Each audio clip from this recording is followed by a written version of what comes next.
everyone, welcomes to the Gurvinder's Academy, and today I'm going to explain how to do the list of headings.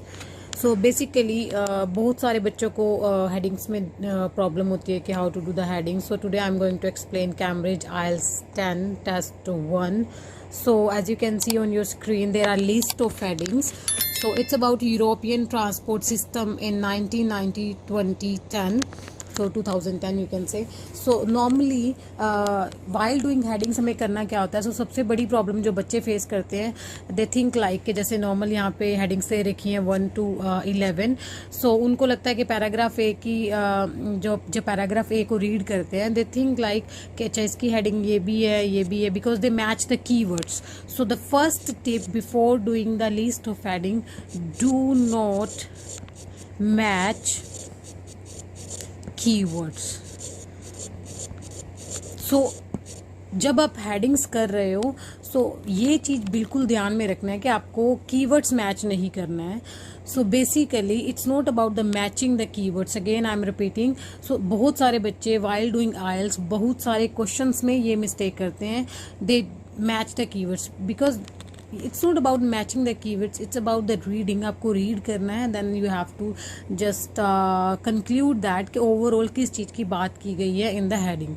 So let's do that one by one, and I'm going to explain the tips as well while doing the headings.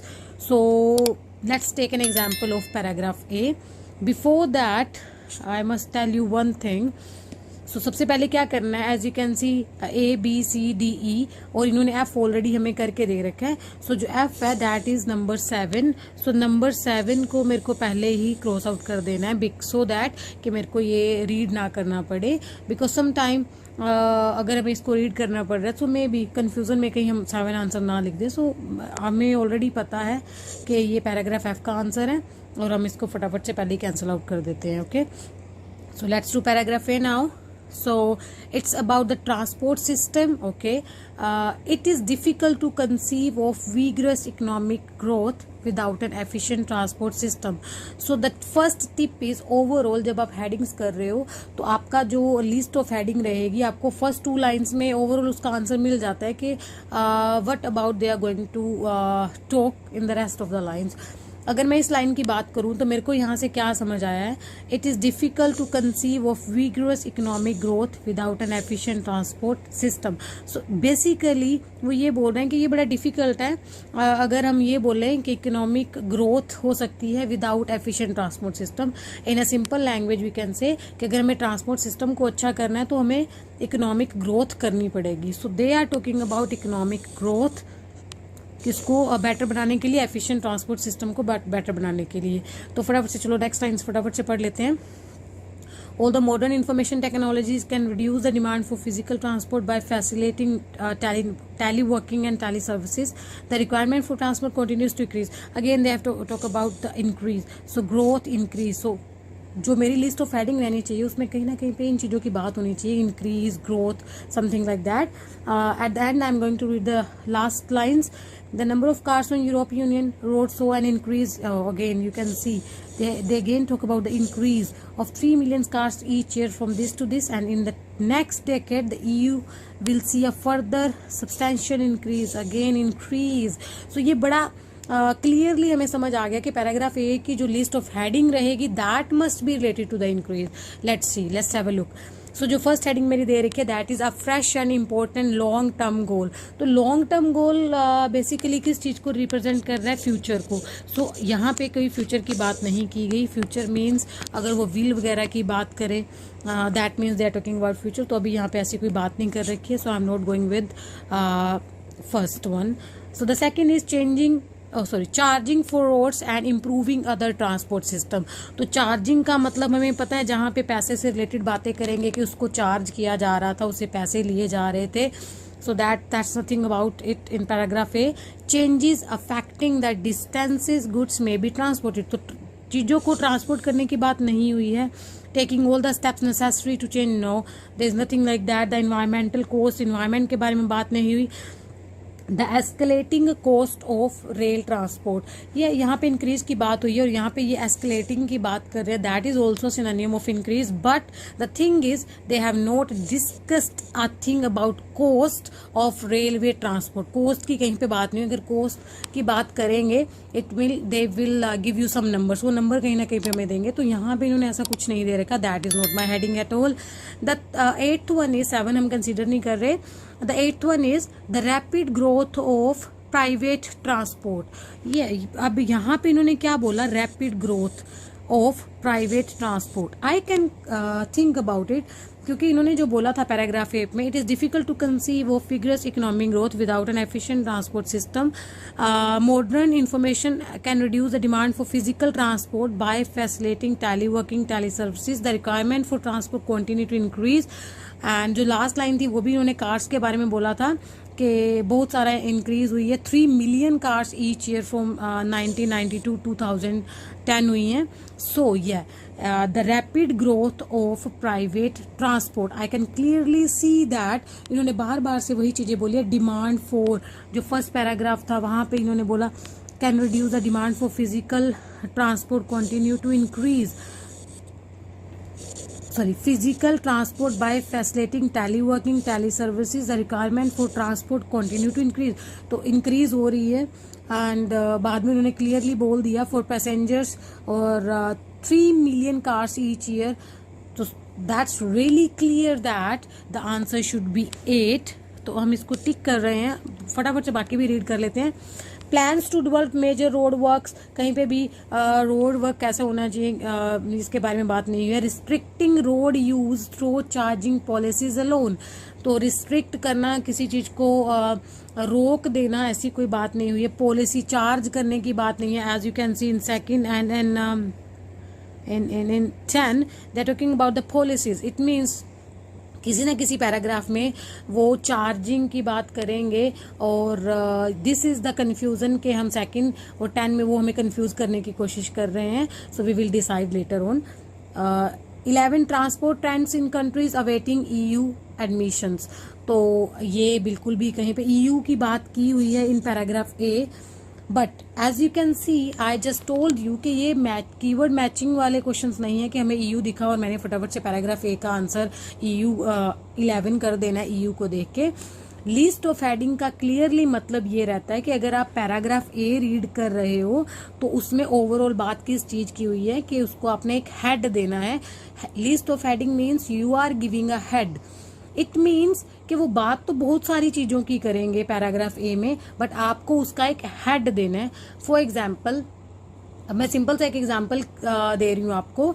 So normally in education system, if you are a student, अगर आप किसी class में जा रहे हो तो आपके बहुत सारे टीचर्स होते हैं, या in an institute we have lots of teachers, but normally head जो है वो सिर्फ एक रहता है, because head has overall responsibilities and lots of you can say जो काम है वो उसके पास रहता है, लोट्स जो उसकी पावर रहती है वो हेड के पास रहती है। So that is the head. हम बाकी टीचर्स को हेड तो नहीं बोलते ना। सो इसी हिसाब से आप अगर कई बार ये सोचते हो कि लिस्ट ऑफ हेडिंग में इसकी बात भी कर रखी है, इसकी बात भी कर रखी है, ये हेडिंग क्यों नहीं है। So the thing is they are asking about head, overall बात किस चीज की कर रखी है। You can't just match the keywords, आपको ओवरऑल बात पता करनी है कि किस चीज की कर रखी है। एज यू कैन सी इन ये पैराग्राफ वो ग्रोथ की बात कर रहे थे, यस वो फिर किस चीज की ग्रोथ की बात कर रहे थे, ट्रांसपोर्ट सिस्टम की। वो ट्रांसपोर्ट सिस्टम कौन सा था उन्होंने कंक्लूजन में लास्ट लाइंस में क्लियरली बता दिया, 3 million cars each year. It means they are talking about private transport. So 8th is my answer. तो अगर मैं ये बोलूं कि इसमें EU की बात कर रखी है तो मेरा आंसर 11 होना चाहिए, that is not like that way.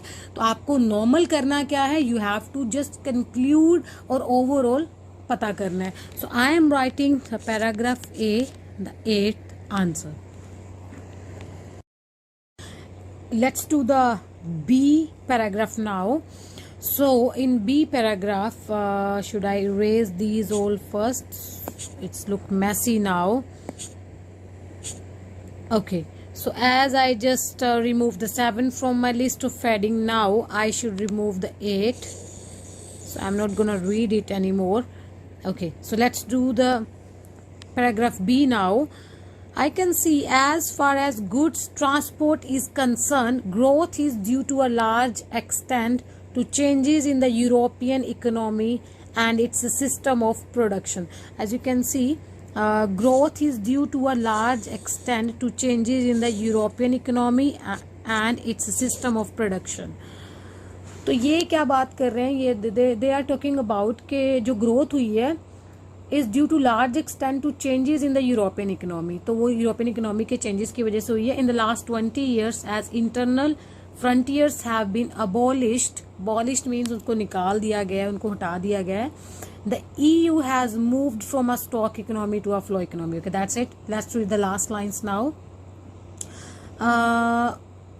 We have to read this line from this. This phenomenon has been emphasized by the relocation of some industries, particularly those which are labor intensive, reduced production costs, even though the production site is 100 or even kilometer away from the final assembly plant or away from users. As you can see, they are talking about to reduce production cost even though the production site is 100 or even 1000 kilometers away from the final assembly plants or away from users. So ये कहीं ना कहीं पे distance की बातें कर रहे हैं कि वो कितनी भी दूर हो तब भी they are talking about away from the final assembly plant और away from users. Let's have a look. तो यहाँ पे क्या क्या चीजें की बातें कर रखी हैं. तो जो फर्स्ट दे रखा है that is about a fresh and important long term goal. Again I just told you long term goal is about future. तो जिस भी पैराग्राफ में फ्यूचर की बातें करेंगे वो रहेगा. चार्जिंग फॉर रोड्स, अगेन वो चार्जिंग की बात नहीं हुई कि उसको चार्ज किया जा रहा है. Third is changes affecting the distance goods may be transported. Yet I can think about this because कहीं ना कहीं पे गुड्स को ट्रांसपोर्ट करने की बात हुई है, क्योंकि लास्ट लाइन में भी इन्होंने यही बातें की थी और स्टार्टिंग में भी गुड्स ट्रांसपोर्ट की बात हुई है. As far as good transport is concern, तो यहाँ पे चेंजेस की बात भी हुई है, गुड ट्रांसपोर्ट्स की भी बात हुई है. And in last even in conclusion as I just told you while doing paragraph A कि ओवरऑल जो आपको आपका आंसर है वो फर्स्ट 2-3 लाइन्स और लास्ट 2-3 लाइन्स में मिल जाता है. जो इन बिटवीन रहती है that is explanation as you do in your writing as well, कि आप आइडिया लेते हो फिर उसको एक्सप्लेन करते हो तब उसको कंक्लूड करते हो. तो same as it is in reading. ये एक राइटिंग पैटर्न है जो कि रीडिंग ने भी फॉलो किया हुआ है. सो फर्स्ट 2 लाइन्स और लास्ट 2 लाइन से आप अपना कंक्लूजन क्लियरली निकाल सकते हो. As you can see good transport की बात हुई है, चेंजेस की बात हुई है इकोनॉमिक यूरोपियन इकोनॉमी में. जब मैं लास्ट पैराग्राफ लास्ट लाइंस पे जा रही हूँ तो अगेन उन्होंने बात वही की है, 1000 of kilometres away from the final assembly part. तो अगर वो अवे की बात, kilometre away in the sense कि उनको ट्रैवल कराना पड़ रहा है, गुड्स को ट्रांसपोर्ट करने की बात हो रही है. So I can clearly see changes affecting the distance goods may be transported. I can clearly go with 3. I'm writing 3 here, so I must cancel this as well so that I will not get confused while doing the others. So let's have a focus on C now. The strong economic growth expected in countries which are candidates for entry to EU will also increase transport flows. Okay, so increase की बात ए में भी थी, B में भी थी, सी में भी थी. सो अगर मैं सिर्फ इस वर्ड को आंसर लगा के अगर सोच के आंसर करती तो फिर तो सबका आंसर मेरे को एक ही मिलता है ना. सो द थिंग इज हम सिर्फ एक वर्ड्स को कीवर्ड को पकड़ के आंसर नहीं करते हैं. We have to think about कि ये ओवरऑल बात चल क्या रही है. इंक्रीज अगर हमने एक वर्ड उठाया तो किस चीज़ की इंक्रीज की बातें कर रहे हैं. तो जैसे सी पैराग्राफ अब मेरा है यहाँ पे, तो अगर मैं ये देखूँ the strong economic growth expected in countries which are candidates for entry to EU. So ये बात कर रहे हैं जो कैंडिडेट थे जो एंटर कर रहे थे EU में, विल ऑल्सो इंक्रीज. ये फ्यूचर की बात कर रहे हैं कि वो भी इंक्रीज हो जाएगी. Will also increase transport flows. तो इनकी वजह से ट्रांसपोर्ट फ्लो इंक्रीज हो रहा है, हो जाएगा, because it's about future. In particular road haulage traffic in 1998 some of these countries already exported more than twice their this. Okay, last lines पे चलते हैं. तो इन्होंने बोला between 1998 road haulage increased by 19.4% increase हुआ रोड होलेज इन्होंने बोला है. While during the same period rail haulage decrease, तो रेल का जो फ्लो था वो डिक्रीज हुआ है. And this could benefit the enlarged EU, it is still on average at a much higher level than in existing member state. Let's have a look. They are talking about EU candidate for entry, something like that. So EU के बारे में देखते हैं कि इन्होंने क्या बातें कर रखी हैं. So again a fresh and important long term goal. Future की बात कहीं ना कहीं पे हुई है इन पैराग्राफ. सिविल की बात हुई है, बट इम्पोर्टेंट लॉन्ग टर्म गोल की बात नहीं हुई कि आगे जाके वो ये करेंगे. ऐसी कोई प्लानिंग नहीं है, because long term goal, as you know, goal का मतलब क्या होता है कि कुछ ना कुछ मन में रखना कि आई विल डू दैट.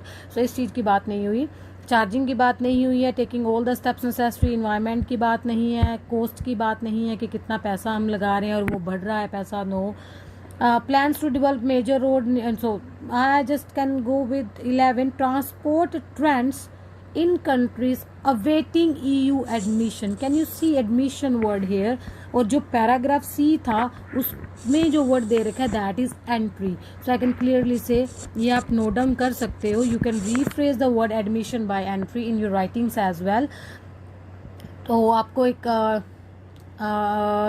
ये टिप दे रही हूँ कि जब कभी भी आप अपनी रीडिंग करो, you must have a small notebooks और समथिंग लाइक दैट, जिसमें कि आप सिनोनिम वर्ड्स लिख सको. So you can use in your writing as well. और नेक्स्ट टाइम जब आप रीडिंग करो तो आपको ये बड़ा ईजी लगेगा. सो एडमिशन को रिफ्रेश किया इन्होंने entry, because what I have notice in my experience since I am teaching IELTS, तो नॉर्मली ना यही वर्ड वो दोबारा से लेके आते हैं. जैसे कि अगर मैं रीडिंग ये वाली रीडिंग को छोड़ के नेक्स्ट रीडिंग कहीं पे कर रही हूँ, तो अगर मेरे सामने ये एडमिशन वर्ड आता है तो आई विल थिंक अबाउट कि अच्छा एडमिशन को ना ये एंट्री लिखते हैं. सो you can do the same thing. तो यही वर्ड्स दोबारा से रिपीट होते रहते हैं. So it's quite easy. अगर आप प्रैक्टिस कर रहे हो, अगर आप रीडिंग्स कर रहे हो, then you gonna get good marks and you gonna have a list of synonyms as well for your writing. So transport trends in countries awaiting EU admission. तो जो ट्रांसपोर्ट ट्रेंड्स था वो किसके बारे में वेट कर रहे थे? That about EU will also increase transport flow. Which are candidates for entry to EU will allow increase. So उस चीज़ की वेट कर रहे थे. So paragraph C must go with 11. Yeah. Let's do paragraph D now. However, a new imperative sustainable development offers an opportunity for adapting the EU's common transport policy. This objective agreed by Gutenberg European Council has to be achieved by integrating environmental consideration. तो देखो listen, अब ना normal ये बात है कि अगर ये वाला हेडिंग दे रखा है इन्वायरमेंट, सो फटाफट से देख के कि यहाँ पे इन्वायरमेंट लिखा हुआ है. So as you can see here in the 5th heading environmental. So फटाफट से पैराग्राफ डी का आंसर 5 लिखें. That is not a way to do headings, क्योंकि overall I just told you have to read the lines, you have to conclude कि बात किस चीज़ की है. Because in 5th heading you can clearly see they are talking about the cost. अगर तो वो इन्वायरमेंटल कोस्ट की बात करें, कितना खर्चा लग रहा है, environmental cost of road transport, तो can see in the paragraph यहाँ पे कहीं पे भी इन्होंने कोस्ट की बात नहीं कर रखी है. So simply they are talking about environment. Word लिखा हुआ है यहाँ पे as you can see, but सिर्फ वर्ड को देख के हम आंसर नहीं लिखेंगे. As you can see environmental cost of road transport, तो कोस्ट की बात नहीं है. So I can go with that. So next जो यहाँ पे इंपॉर्टेंट चीज़ जो मेरे को दिखी है that is 2040 and 2020. So it means they are talking about future. So यहाँ पे फ्यूचर की कहीं ना कहीं बातें की गई हैं. Let's read it. तो उन्होंने बोला है कि जो इम्पेरेटिव और सस्टेनेबल डेवलपमेंट, तो sustainable development is related to the environment, कि उसको प्रोटेक्ट करें हम. जो सस्टेनेबल डेवलपमेंट इट मीन्स कि एनवायरनमेंट को कोई हार्म नहीं होना चाहिए. Offers an opportunity for adapting the EU's common transport policy.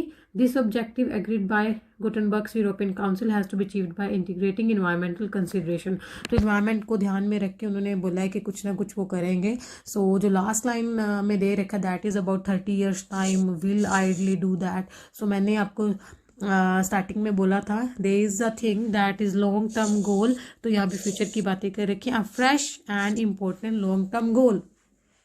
अब यहाँ पे गोल वर्ड क्या एक्सप्लेन कर रहा है? बिकॉज उनका जो अल्टीमेट गोल है दैट इज सस्टेनेबल ऑब्जेक्टिव, कि कुछ वो ऐसा करें जिससे कि इन्वायरमेंट को वो सेव भी करें और ट्रांसपोर्ट वाला इशू भी वो ख़त्म मीन्स ओवरऑल उसको ओवरकम कर सकें। सो वो बोल रहे हैं कि जैसे ट्रांसपोर्ट इंक्रीज हो रहा है but they need a sustainable development, और ये फुली अचीव्ड हो जाएगी 2020 तक, but propose measures are nonetheless a first essential steps toward this, और ये फ्यूचर की बातें कर रहे हैं। So this is your answer. So as you can clearly see, अगर मैं कीवर्ड्स की तरफ जाती तो मेरा आंसर फिर फटाफट से मैं 5 लगाती है ना, you can see environmental. But this is the thing कि एक वर्ड कभी भी आंसर नहीं हो सकता है। अगर ये इन्वायरमेंट वाला आंसर होता तो कहीं ना कहीं पे वहाँ पे कोस्ट की बात भी करते, देन मेरा 5 आंसर होता। बट वहाँ पे कहीं पे भी इस चीज़ की बात नहीं कर रहे कि सो उसको फटाफट से क्रॉस आउट करो कि yes this is a trap, you can say, I can say it's a trap. तो जिनको normally they don't know how to read a English language, वो फटाफट से 5 लिख देंगे कि अच्छा environment. So this is not a way to do list of heading. The proper way is कि आप अगर इन्वायरमेंट लिखा हुआ है तो वो पूरी बात होनी चाहिए ये। So I just explained it, so do it the rest of the headings DEGHI. Let's see, did you understand the things or not, and just try to do more and more headings so that कि आपको proper समझ आए कि headings वो करनी कैसे हैं। So practice makes you perfect. So thanks for watching, and just watch the video again if you don't understand anything, so that कि आपकी जो लिस्ट ऑफ हेडिंग है वो नेक्स्ट टाइम से ठीक होना शुरू हो जाए। Thanks for watching, hope you liked it, and just subscribe the channel, press the bell icon. Thank you.